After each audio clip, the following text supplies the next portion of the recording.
Terus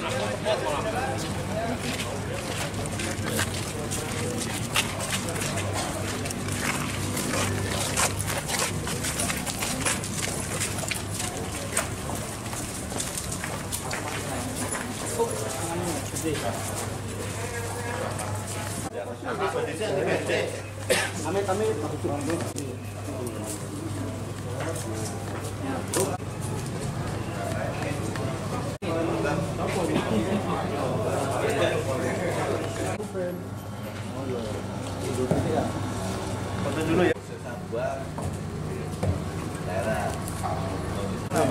Jangan nangani.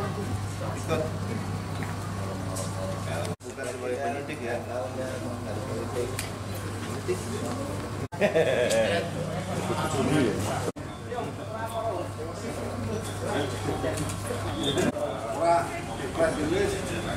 Yang tahun kemarin itu saya ngadu ke Kapolres.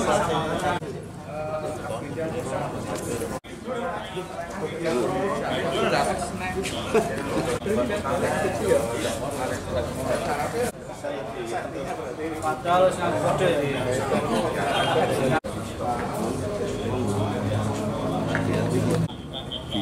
masalah ini.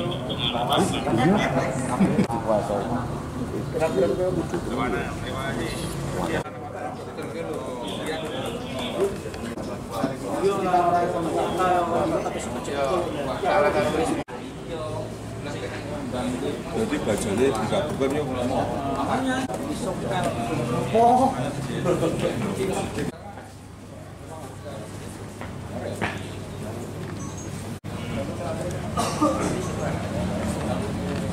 Terus gembenan iso diumpet iso digledak.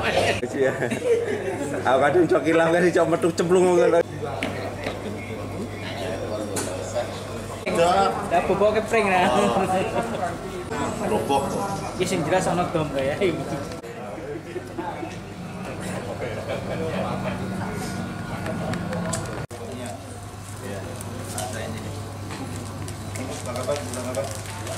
ya. Dapat celengan ini.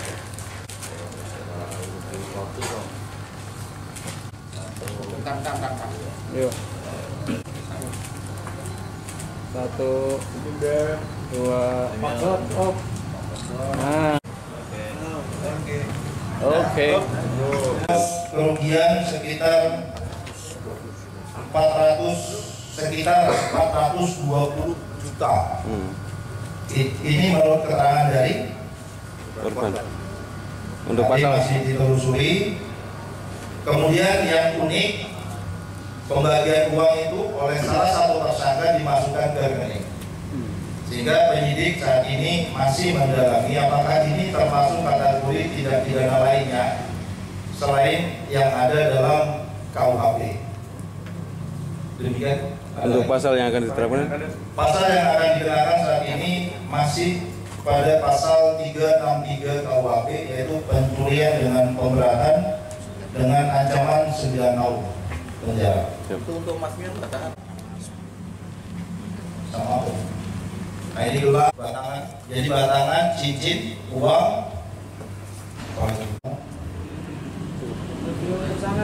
Ya, Tersangka. ada ini lagi. JY yang mana, Den? Jadi mana? Kecil. Bu dokter ini. Ya awalnya saya tidak kepikiran, terus begitu saya punya utang, saya punya utang 3 juta sama ya kapal itu saya cuma berpikir cari apa sih, kalau ada, kalau enggak ya enggak masalah, saya tidak terlalu merencanakan sih Pak. Kerja di mana masnya? Saya kerja jadi kuli Pak, Kuli. tukang bangunan. Uang hasilnya ini buat apa ini? Enggak, masih saya pakai, masih saya simpan. Sudah sempat digunakan? Saya pakai untuk keperluan. Kalau yang untuk yang ditabungkan berapa? Yang ditabungkan berapa itu? Yang mana dulu? Yang ini. Oh, dua-duanya. Yang ditabungkan di rekening, masukan rekening berapa? 15 juta. Buat apa rencananya? Ya, keperluan. Buat keperluan. Jadi yang menarik, setelah korban kakaknya itu di bawah tempat tidurnya itu banyak bahaya, maka dia kabur. Oke, sip. Cukup. Pak Kabak, katanya saya pindah gitu. Yang di pangku siapa yang di pangku? Kurel dan kurel. Les terus.